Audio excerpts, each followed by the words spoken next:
Today is June 6, 2006, and I'm interviewing Robert Green. Yes. Could you tell us your birth date and your current address? 8330. And 153 Pleasant Street, Old Michigan. okay. I'm Brad Nordman. I'm interviewing with Scott White and Justin Harden. What branch of service were you in? The Army. And where did you serve? 2 years in Camp Carson, Colorado. Okay. Thank you very much. We appreciate you sitting down to do this interview with us. Okay. I would like to begin by asking you about your childhood years. Could I ask you where you grew up and what was your childhood like? Well, I grew up Lowell. Normal, I guess, pretty much for those days. It's a lot different now than it was then. There's still a lot of fishing on the river, Grand River. Boat myself, alone sometimes, quite, Yeah. I had some jobs in the summer I would do. What was your family like in growing up? I had one sister younger and a brother quite a bit younger. And so, he was only 9 years old when I went in service, so he was quite a bit younger.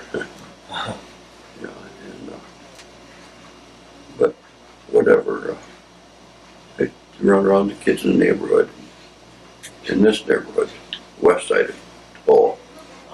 Not much yet to the rest of town, except downtown. Were you drafted or did you enlist? I was drafted. What did you first think when you found out you had been drafted? I don't know. Not a lot, I guess. I know there was a few others that was a couple years older than myself that went in the fall before I did. So, I knew it. My time was coming, I guess. So. Where did you go after you were first drafted? To Detroit for the physical, and took a bus, out of Grand Rapids, and at the old Army on Michigan Street, which is gone now. It's Butterworth Hospital took it all over. What was your journey to Fort Custer like? Oh, I don't know, just getting used to the other guys and stuff, It wasn't very far, from Detroit to Battle Creek. So it didn't take very long, just 2 hours, a couple hours, probably an hour and a half. So, when you went out to Fort Carson, Colorado, was that a big change for your... It was quite an experience. When we left in a train that had Pullman cars, and on the way we ran out of ice for the air conditioners, so then they have steamer engines. When we opened the windows, all the soot and stuff would come in, and it was quite hot, but we finally got there. Well, it took overnight. Anyway, it was just the dining car was just a box car that they made put some stoves in to cook with. When you arrived at Fort Carson, what was the biggest difference in basic training from your real life? Very physical, that's one thing. And we done a lot of walking. That's what they wanted us to do because of Korea, where a lot of them were going to, a lot of hills and stuff. So that's one thing they really pushed for. There's a lot of exercise, Do you have any, the most memorable moment you remember about your experience at Carson? Was there one thing that stands out? Yeah, there's some different things, quite interesting. After I finished basic, that's where it really got into it. And it was, I was lucky, more or less like a standard job, we would have at home, And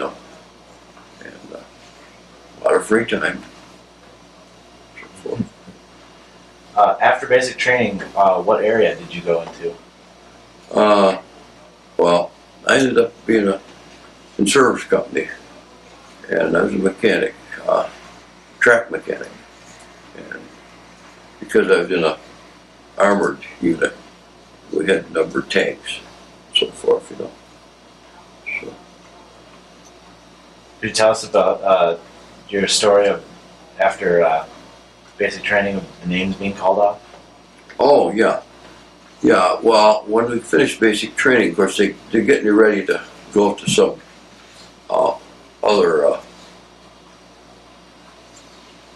area where they want you, and we had it where they read through people that were going to Korea, and then when they got done to that, then they read the number of names that was going to Germany.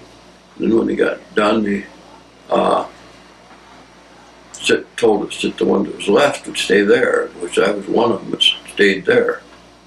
And then they asked about later what we wanted to do. You want to be a mechanic or a truck driver? And I said mechanic. And so that's where they put me. And anyway, it was quite something. After you became a mechanic, where did you go after that for training? Oh, yeah, this is probably, I was maybe in the next year, early next year, March, I guess it was, or April.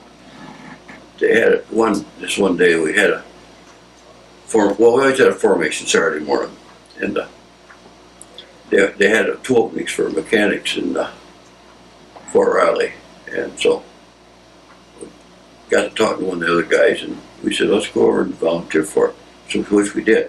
And he says to Fort Riley, it's a 10-week course, a wheel vehicle course, of course.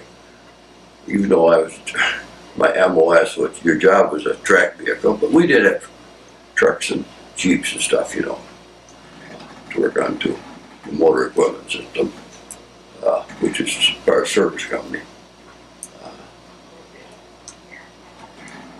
Were there any big differences between Fort Carson and Camp Riley?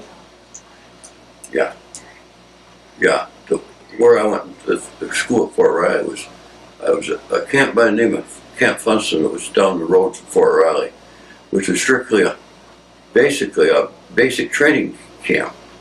And they had thousands of guys there, and they really put them through the paces. We was off to one side like a small group, where schools were, and it had lineman school and the cook school and the mechanic school. And then when we finished there, of course we went back to Camp Carson, but it was quite an interesting school. We did a lot of things outside. It was quite interesting. Besides working on engines, that was the main thing. But we had a pond, a pretty good sized one. Maybe like gravel down here, the gravel pit. But it wasn't quite that deep. But we set these vehicles up so they ford water, you know. And you could run them where the driver would be underwater that far, you know.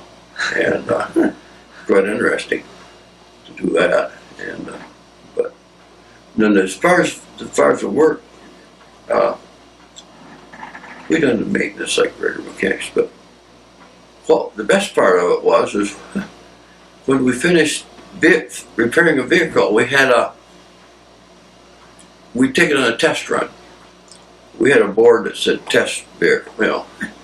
We'd take it was a tank or 6x6 or whatever, go out in the field, like out in the country, you know. And a lot of it was quite desolate. And that was quite a lot of fun. That was the best part of it.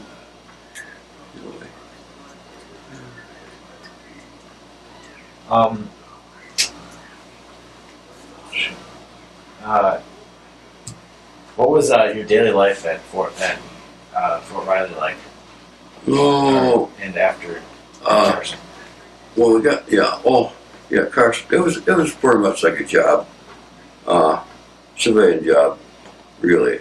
We got in the morning, I think probably 7 o'clock, and then we would go to the mess hall, eat breakfast, and get done about 8 o'clock. We'd go to the motor pool and go to work. And then we had our dinner, a noon hour. We take off and work in the afternoon, and then we go back to have supper. And then we had the evening free. We could go get on a bus, go to Colorado Springs, or whatever. And this is the usual week, Monday through Friday. And how long did you do this job for the? I done that until I got out of the Army. I ended up at corporal. Probably should have been a staff sergeant, but they had frozen rank because that's what that MLS stood for, or you're supposed to be a sergeant. And but otherwise it was good. And then we get furloughs too, whenever. We got 10 days furlough each year. They had it. What kind of things did you do on those 10 days you had each year? Well, quite often I come home. Usually take the train. But the first time I took the train home, then I drove back from here, and that's quite an experience alone. Them days, no interstates, all 2-lane roads. Oh. It must have been a long drive. Yeah, on the train it was like, I think it was 20 hour, something like that. And you could drive it, of course, straight through if enough people drive day and night, of course. But it took me about 2.5 days, two nights. Wow. So, after the service, what did you first do when you came home from Carson? I got home and I got a job down here. It's a Chevy garage, Buick Chevy garage. And that was May of '53. That was across, now it's a building across from Little Caesars. That's where it was then. And I worked there until the next summer in '54, fall '54. And then I went I worked at the Ford garage, which was on the corner down there where Michael's was. And it was a big old building there. Then they built a new one down on Hudson where the Arts Combs was, and I worked there at the Ford garage for a while. And then I went to Ionia and worked in the garage up there. And through the winter until probably March maybe. And I came back to work in the Ford garage until I got married in '55.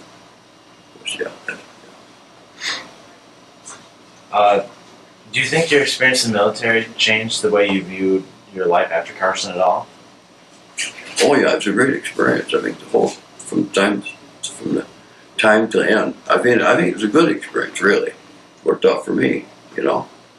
I enjoyed it. The guys, it really made a difference. You see them from all walks of life. That's what's the best part. Yeah, from New York City to Kansas, Missouri, whatever, Some of them had quite deep ruts too. We had one that took basic training in Louis, Missouri, and he was related to Davy Crockett. And in a way, one was from, I gotta think, Kansas. Town. One of the old gun town. Well, anyway. you know. Yeah. Yeah. Do you have any close friends that you still knew after you got done with your service at Fort Carson? No, only my cousins, because we went in together, and of course he used to live, he's deceased now, he lived out on Grand River Drive. And then there's, but that's about all that's left. There's a couple around, but some of them have passed away. And so that's all that I had, outside the ones that I knew before I went in service. Now, after your job in Ionia, and you went to work for Grand Rapids, right? Yeah, well, I come back to Lowell, I worked at the factory a little while, and then I still want to get day mechanics, and so then I had the paper, and I put in Fort City, Grand Rapids, 1962, and I worked there until 1992. Done the same thing, heavy equipment mechanic. So I, done what I was really interested in. The mechanic part goes back quite a ways with me, the roots of it. My father was a mechanic, and that has a lot to do with it. What kind of, did your father work on the same kind of mechanic stuff that you worked on? No, he worked on cars mainly, and that was back Model T days when he started. And I got quite a bit about some of the older cars, too. Because before I went in the Army, when I was just a teenager, I worked for guys junking cars for a while, and I learned a lot about that, Yeah. But them days are different now. The first car I owned was 1934. Wow. I had a 37 convertible. I had a 37 Pontiac. And, that's just the way it went up. That before I went in the Army. So, it was great. So, Are you today a part of any veterans groups? yeah, I've been a member of American Legion for 47 years, thereabouts. And then I'm also a member of the Black Horse organization, life member. That's the 11th Armored Cav. The cap up there, the gray one, that crest on there is the 11th Armored Cav Black Horse crest.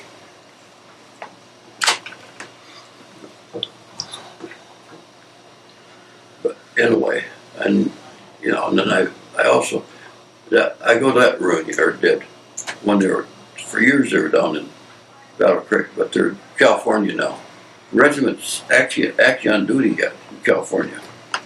And anyway, then I used to go to the 14th Infantry too.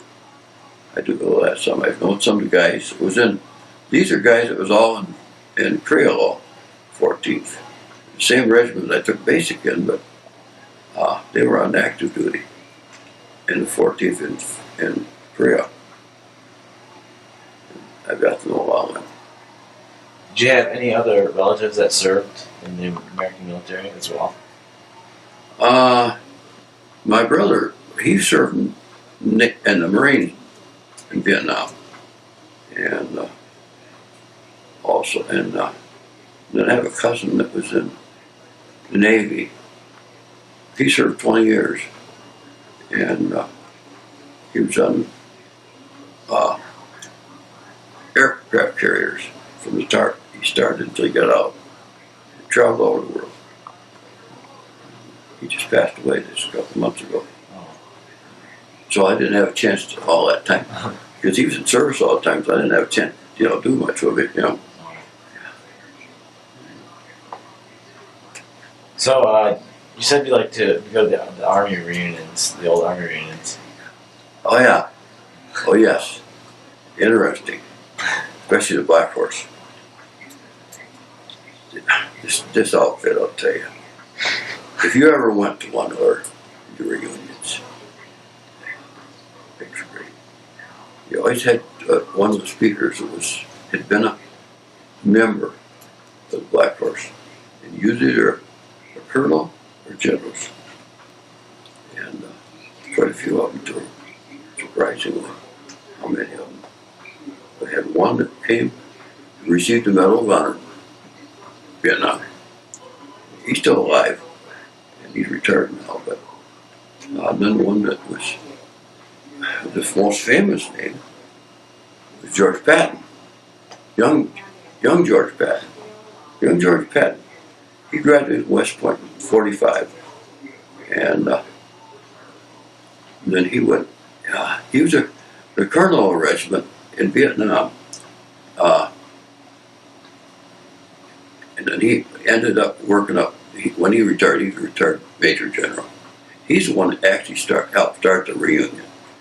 The other guy that started this has had quite an interesting thing about him when he started the reunion for the 11th. He was a sergeant major of General Patton, and he also was in the Second World War before Korea, and then he was in Vietnam also. And then when he finished, he got out. He ended up being a school teacher in Fort Knox. Unfortunately, he passed away a few years ago. Nice guy. Yeah. But those were you really have. Yeah, I think I told you the regiment was. Yeah, well, they were all over.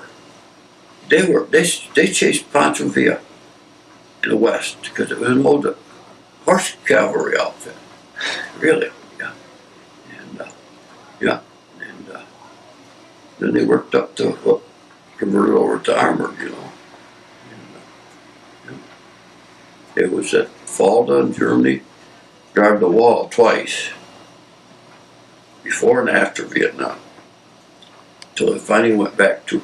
Now they're in California, Fort Irwin, and they have been, for the last 10 years, training other outfits. In other words, they compete with these different units from like the 101st or whatever, some foreign ones even, and in the field. And that's all they do now. Except there was one battalion, I think, has been in Iraq, over there for a while, came back. But that's where you learn a lot of this. Hearing these, some of their experiences, whatever. Could you tell me about some of your life in the past, 10, 20 years? Oh, well, of course I worked at the city for 30 years. Drove back and forth to work. And then I had 14 grandchildren, four children, 14 grandchildren, and 5 great-grandchildren for the years. And my wife and myself will be married 51 years next month. No, this month. I guess it's June, isn't it? Yeah. Time goes. Yeah. It's unbelievable. I wonder where. Could you tell us a little how you met your wife? Oh, yeah. My wife worked in the bank, Grand Rapids Central Bank, which isn't there. It's been, it was one on Monroe. She went there, and first off, she was from up the Heritage Hill, is where she grew up. Went to Central High School. She lived about 2 blocks from Central High School. Then after she went out, she worked at the library, and then she went towards the bank. Well, then my sister worked there too. And one day, my sister got me sick, and my wife came out to visit her, and that's how I met her. That's how it started, yeah. I think it was February, and we got married, February, we got married in June after that. Great song. But yeah, I had good, very quite some interesting things in the whole.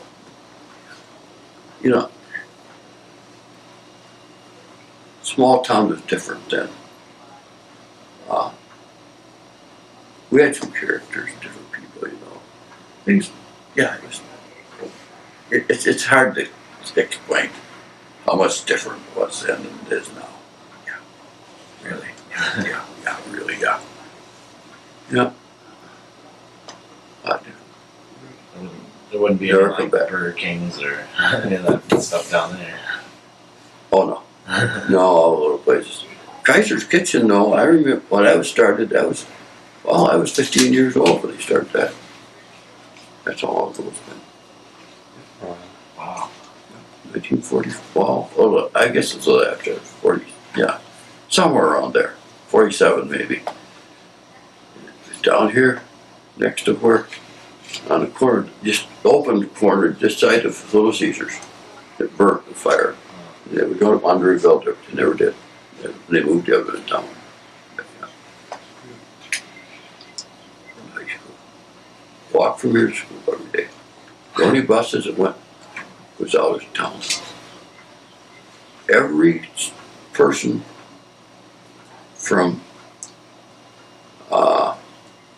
Cascade Road in Forest Hills all the way to Lowell,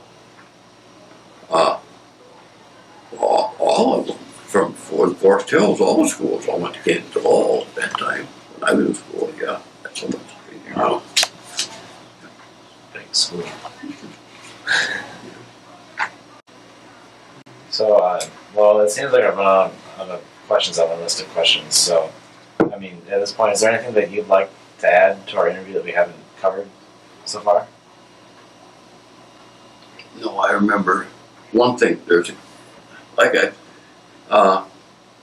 One thing I know. What I was told before I went there, one thing was, don't volunteer for anything unless it's a school. Like I said, I think if they want you for a job, they'll get you anyway. I mean, you don't have to, if it's KP or whatever, and which I found was true because that's what happened to me when I volunteered. I went to school, and it was a great thing, great experience. I learned some stuff. I probably knew more before I went to school than some because I'd done all this, But and then the other thing, and there's, like I say, if you want to go high in the military, there's more than one way to do it. It's not just West Point or, the schools. There's other ways, Go to ROTC, to college. That's a good one too. A lot of them. I had a cousin that went through her at the University of Michigan, and he went in the Naval ROTC. And when he got out, he graduated as an engineer, and he had a good job after that. Didn't cost him so much either. That was a long time ago. That was during the end of the Second World War. But no, there's a lot of the military does good things. But I would try to get into some, well, like I said, electrician, or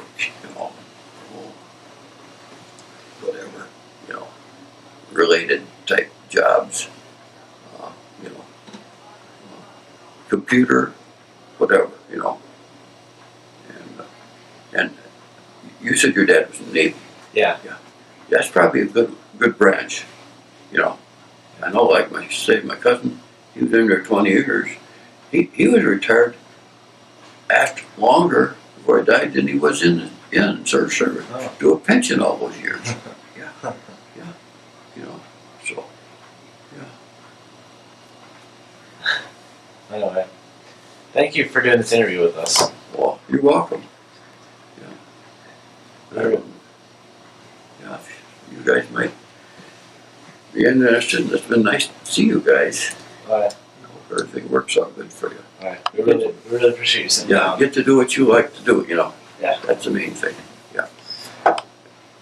Thank you again. Yeah, you too. So, the service company, I don't care what outfit it is, whatever, I'm sure they're all the same, the Navy and the Air Force, whatever, you know. In fact, I know a guy who was in the Air Force.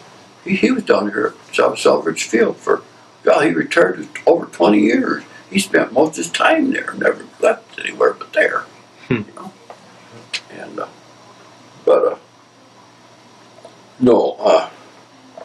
service company, see, like I said, we had a vacation, but we had a lot of truck drivers, a lot of 6x6s, besides the tanks, and so forth. And, but they would done work for other people, too, not just our regiment. They done everything for our regiment. If they needed a company or a need trucks to take guys somewhere, they would do it, you know. And they spent a lot of hours. The truck drivers spent a lot more hours, you know, on working private than us mechanics did in that respect.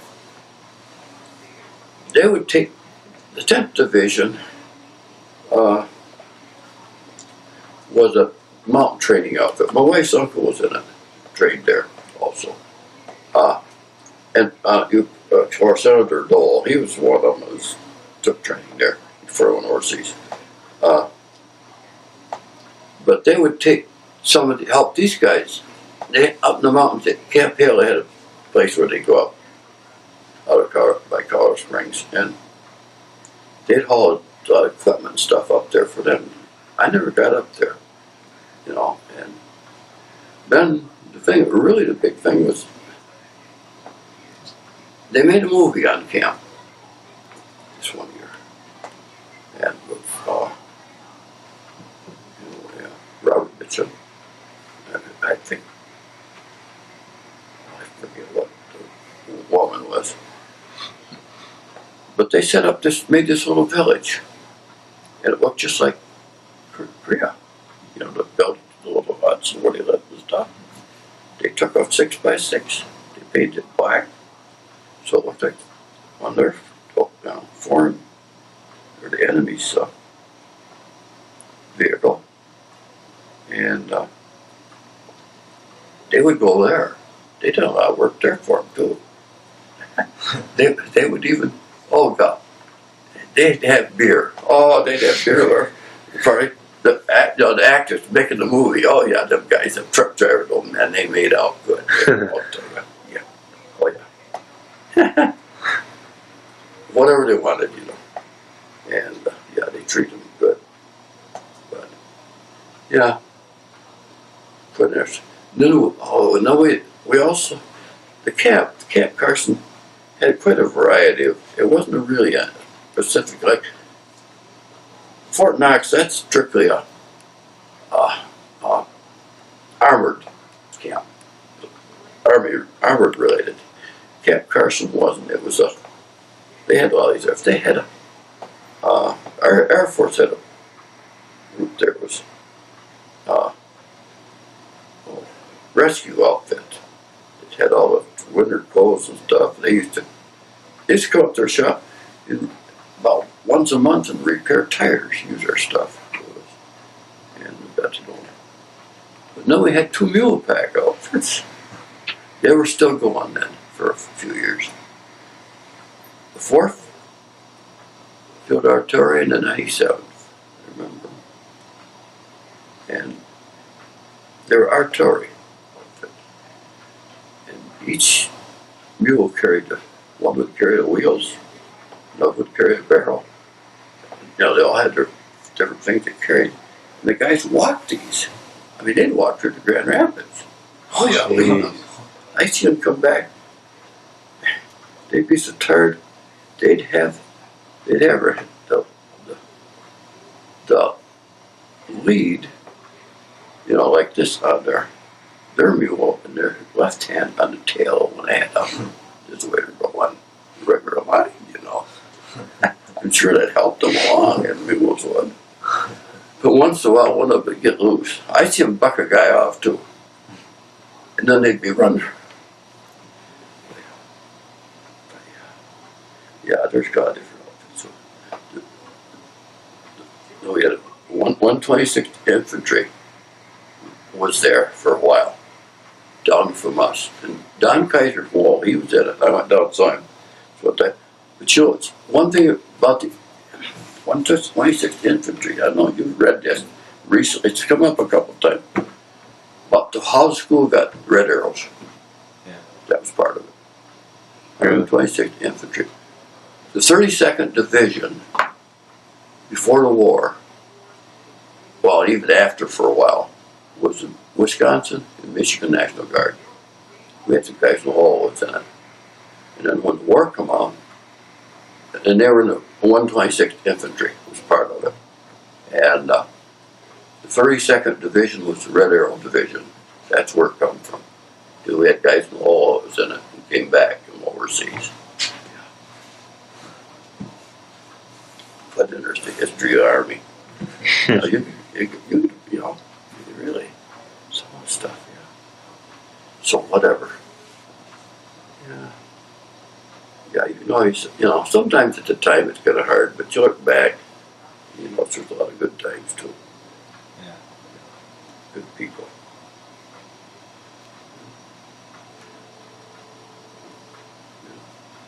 Well, thank you for giving us a little information. Thank you. Yeah. The following oral military history project is a series of documentaries in association with the Lowell area men and women who proudly served and sacrificed part of their lives to preserve the opportunities for all of us to build our businesses and raise our families under a blanket of freedom. For reservations and more information, contact the Lowell Area Historical Museum at 616-897-7688.